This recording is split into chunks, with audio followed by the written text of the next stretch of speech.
Ils disent que le pire n'est pas la chute, mais ce qui vient ensuite. Vous venez de passer par ce que les gens appellent la mort de l'ego.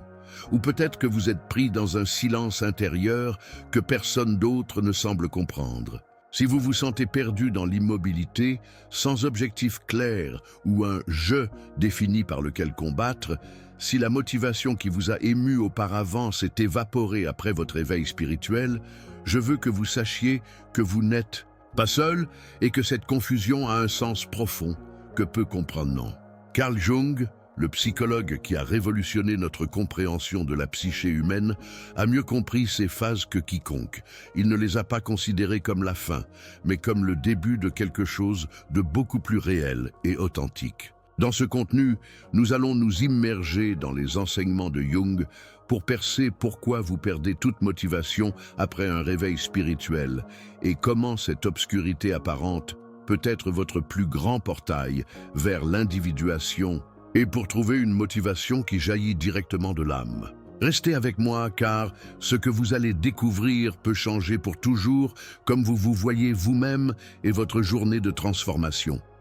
Vous êtes-vous demandé pourquoi, après un réveil spirituel ou une crise personnelle profonde, la vie semble avoir perdu sa couleur?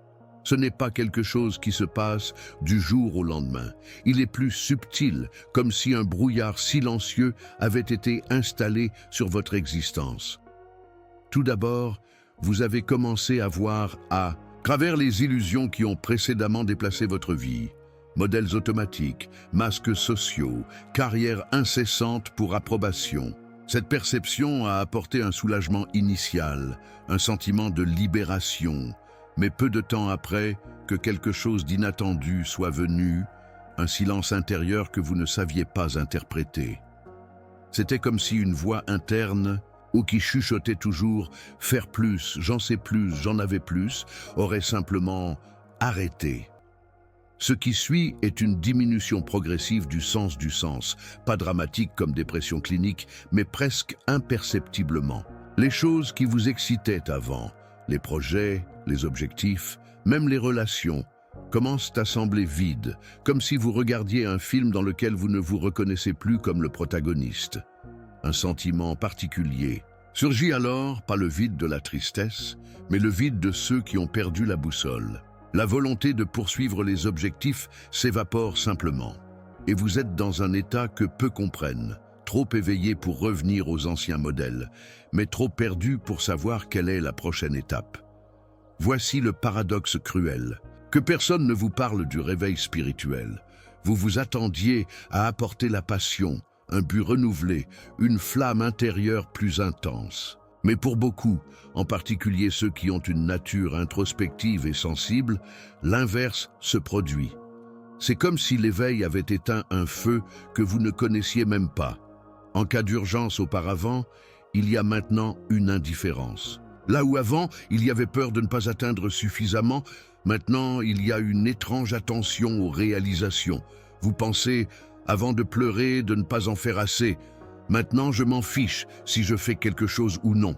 Cette transformation peut être profondément désorientante, car elle va à l'encontre de tout ce que la société nous enseigne sur la croissance et l'évolution. Nous espérons que le réveil nous rendra plus productifs, plus concentrés, plus éclairés au sens conventionnel. Mais la réalité est que le véritable éveil nous laisse souvent dans un territoire inconnu, où les anciennes motivations ne fonctionnent plus et les nouvelles n'ont pas encore émergé. C'est un état de transition que Carl Jung comprenait profondément et qu'il considérait non seulement normal, mais essentiel pour le développement de l'âme humaine. Carl Jung avait déjà observé ce brouillard post-Desper lorsqu'il a discuté de la conscience de l'inconscient. Pour lui, ce n'était pas une anomalie ou un échec du processus spirituel, mais une phase inévitable et nécessaire de ce qu'elle appelait l'individuation. Jung a compris que lorsqu'une personne commence à éveiller les réalités les plus profondes de la psyché, il trouve inévitablement ce qu'il a décrit comme une mort psychologique. Pas la mort du corps, mais la dissolution de l'identité ancienne et les structures du sens que la vie avait soutenues jusqu'à ce moment. C'est comme si l'échafaudage de votre personnalité s'était effondré, vous laissant temporairement sans un cadre de référence clair. L'ego, cette partie de nous qui s'identifie au rôle, aux réalisations et à l'image que nous projetons dans le monde, ne disparaît pas complètement pendant ce processus, mais elle est profondément confuse. Jung l'a comparée à un navigateur qui perd soudainement sa carte au milieu de l'océan. L'ego avait dépendu de certains points de référence, statut social, objectif matériel, approbation externe, pour orienter dans la vie. Lorsque l'éveil spirituel révèle la nature illusoire de ces points de référence, l'ego est sans sa carte habituelle, ce qui a entraîné ce manque de motivation caractéristique que tant de gens expérimentent. Ce n'est pas que vous ayez perdu la capacité d'agir, mais que vous avez perdu les raisons familiales d'agir. Jung était très clair en soulignant que cette absence de motivation n'est pas nécessairement une dépression ou une perte au sens pathologique, mais un état de limbe psychologique entre l'ancien et le nouveau. C'est comme être dans l'espace entre deux mondes. Vous n'appartenez plus au monde des motivations dirigées par l'ego, mais vous n'avez pas encore trouvé votre place dans le domaine de la motivation authentique qui provient du soi. Cet état intermédiaire peut avoir l'impression d'être suspendu dans l'air, sans sol solide sous les pieds. Mais Jung a insisté sur le fait qu'il était précisément dans cet espace apparemment vide où la véritable transformation se produit. Pour Jung, cette phase représentait ce qu'il a appelé une pause sacrée, une période d'incubation essentielle qui permet à quelque chose de complètement nouveau à émerger. Il a vu cette fois non pas comme une perte de temps ou un revers, mais comme une partie cruciale du processus individuel, ce voyage pour devenir qui vous êtes vraiment. Jung pensait que sans cette pause, sans cette période d'inactivité apparente, la psyché ne peut pas se réorganiser autour d'un centre plus authentique. C'est comme si la vie elle-même vous oblige à arrêter afin que vous puissiez entendre une voix plus profonde, qui avait été noyée par le bruit des ambitions superficielles. La plupart des gens vivent motivés par ce que Jung a appelé la motivation basée sur l'ego. Cette force qui nous pousse à rechercher constamment l'approbation, le succès, la reconnaissance et un sentiment d'importance dans le monde. Cette motivation est profondément liée à ce que Jung a appelé la personne, ce masque social que nous construisons pour naviguer dans le monde et obtenir ce dont nous pensons avoir besoin. La personne n'est pas intrinsèquement mauvaise. C'est un outil psychologique nécessaire qui nous permet de fonctionner dans la société. Mais le problème se pose lorsque nous nous identifions complètement à ce masque, croyant que nous sommes vraiment ce que nous projetons à l'étranger. Lorsque cela se produit, toute notre motivation est basée sur l'alimentation et la protection de cette identité construite. Pendant le processus d'éveil spirituel, l'une des premières choses qui se produit est que ce masque social, la personne, commence à se désintégrer. C'est comme si vous pouviez voir soudainement à travers le costume que vous aviez utilisé toute votre vie. Les rôles qui vous définissaient auparavant, le professionnel à succès, le père parfait, le fils obéissant, commencent à ressentir des performances vides. Jung a observé que lorsque la personne est dépouillée, les objectifs anciens, qui étaient basés sur le maintien et l'amélioration de ce masque, cessent simplement de donner un sens. C'est pourquoi beaucoup de gens, après le réveil, se sentent complètement désorientés. Ce n'est pas qu'ils ont perdu la capacité d'avoir des objectifs, mais ont perdu des raisons familiales de les avoir. Cette perte de motivation n'est pas un échec personnel ou un signe que quelque chose ne va pas avec vous. Jung l'a considéré comme un signe de croissance psychologique saine. C'est comme si votre psyché avait surmonté le carburant qui avant de la nourrir. Imaginez que depuis des années, vous courez avec de l'essence de faible qualité et soudain, votre moteur refuse de travailler avec ce carburant. Ce n'est pas que le moteur soit cassé, il nécessite désormais un carburant de meilleure qualité. De même, après l'éveil, votre psyché commence à rejeter les motivations superficielles et à exiger quelque chose de plus authentique et aligné avec votre vraie nature. Jung a compris que cette phase de déconstruction, bien que inconfortable, est absolument nécessaire pour un véritable développement psychologique. Sans cela, nous restons piégés dans des modèles de motivation qui nous éloignent de notre véritable potentiel. C'est comme si la vie elle-même avait conspiré pour nous forcer à trouver des raisons plus profondes et plus authentiques de vivre. La perte de motivation basée sur l'ego n'est pas la fin de la route. C'est le nettoyage nécessaire du terrain afin que quelque chose de complètement nouveau et plus vrai puisse se développer. Jung croyait fermement que le but ultime du développement humain n'était pas de servir l'ego, mais de l'intégrer et de l'aligner avec quelque chose de beaucoup plus grand et de profondeur, le soi-même capital. Le moi, en psychologie jungienne, représente la totalité de votre être, non seulement la personnalité consciente, mais aussi les aspects inconscients, la sagesse innée et cette étincelle divine qui vous relie à quelque chose d'universel. C'est comme s'il y avait un soleil central qui a brillé toute votre vie, mais qui avait été obscurci par les nuages des préoccupations de l'ego. Le processus d'individuation est précisément le voyage dans ce centre vers la vie de cette source de motivation et de but la plus authentique. Lorsque vous commencez à vous aligner sur le soi, vous ressentez un type de motivation complètement différent. Ce n'est plus la motivation frénétique de l'ego qui cherche constamment une validation externe, mais une motivation silencieuse mais puissante qui découle du lien avec votre essence la plus profonde. Cette nouvelle motivation ne se soucie pas du statut, de l'approbation ou même du succès en termes conventionnels. D'un autre côté, il se concentre sur l'expression authentique, en vivant selon vos valeurs les plus profondes et en contribuant au monde d'une manière qui honore votre nature unique. C'est comme la différence entre être poussé par la peur et être attiré par l'amour. Après l'éveil, votre psyché commence naturellement à rejeter ce qui est faux ou basé uniquement sur les besoins de l'ego. Cela peut se manifester de manière très pratique. Peut-être que votre travail précédent ne vous satisfait plus, certaines relations se sentent superficielles ou les activités que vous appréciez maintenant, elles semblent vides.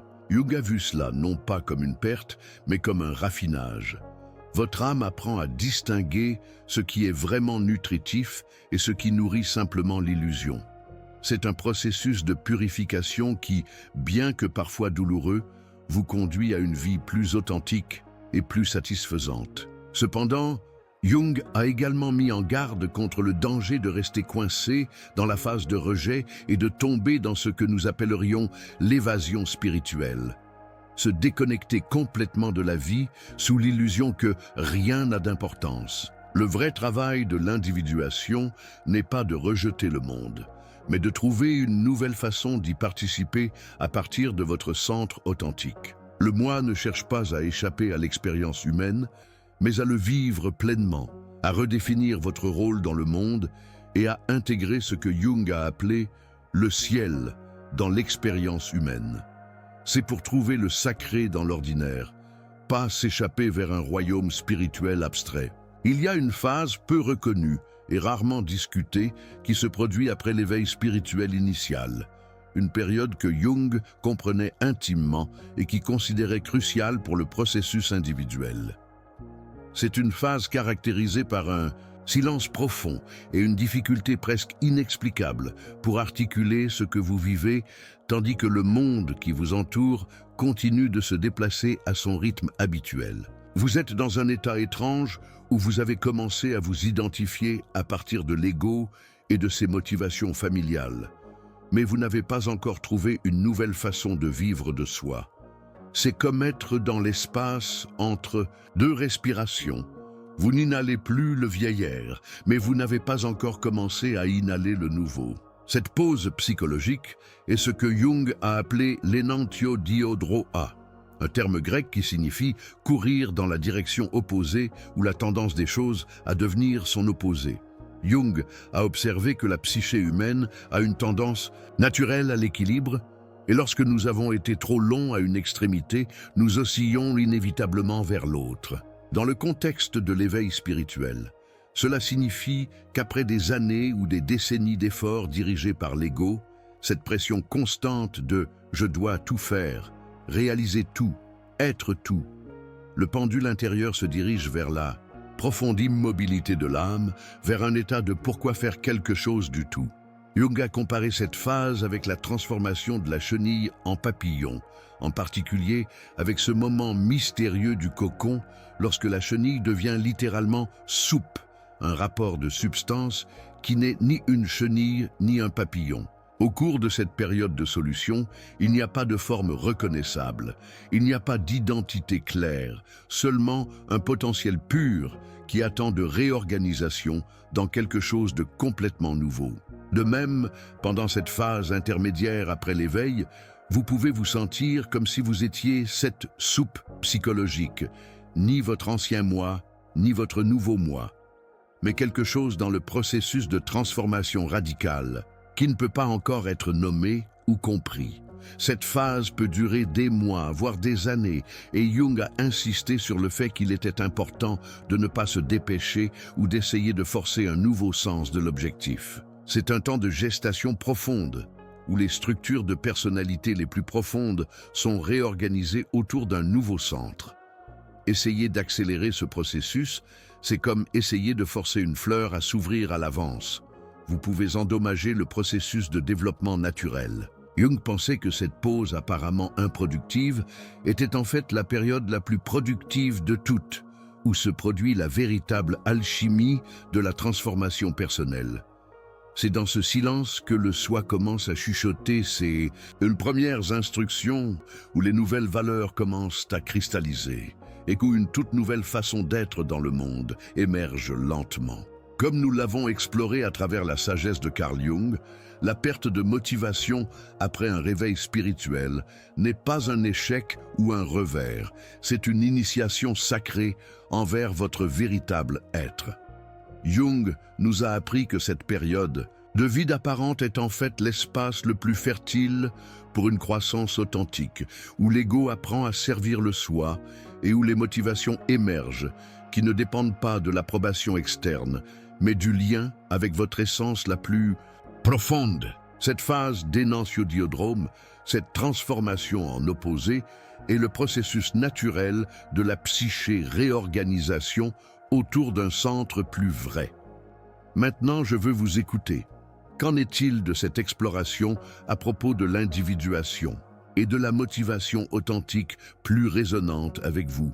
Comment est votre propre journée d'éveil se manifeste? Avez-vous vécu cette soupe psychologique que Jung parle? Partagez dans les commentaires votre histoire est profondément importante et peut-être exactement ce qu'une autre âme doit écouter dans votre propre processus de transformation. Si ce contenu a touché quelque chose de profondément en vous, s'il vous a aidé à comprendre que vous n'êtes pas cassé mais transformant, et abonnez-vous à la chaîne. Il s'agit d'un espace sacré pour les penseurs profonds, pour les chercheurs d'âme, pour ceux qui sont fatigués de faire semblant et prêts à vivre de leur vérité la plus authentique. Activez les notifications, car nous continuerons d'explorer les mystères de la psyché humaine à travers les yeux de Jung et d'autres grands maîtres de la transformation intérieure. N'oubliez pas, vous n'êtes pas perdu, vous trouvez. Vous n'êtes pas brisé, vous devenez qui vous êtes vraiment. Jusqu'à la prochaine fois. Et n'oubliez jamais que votre lumière intérieure n'est pas seulement nécessaire, elle est irremplaçable.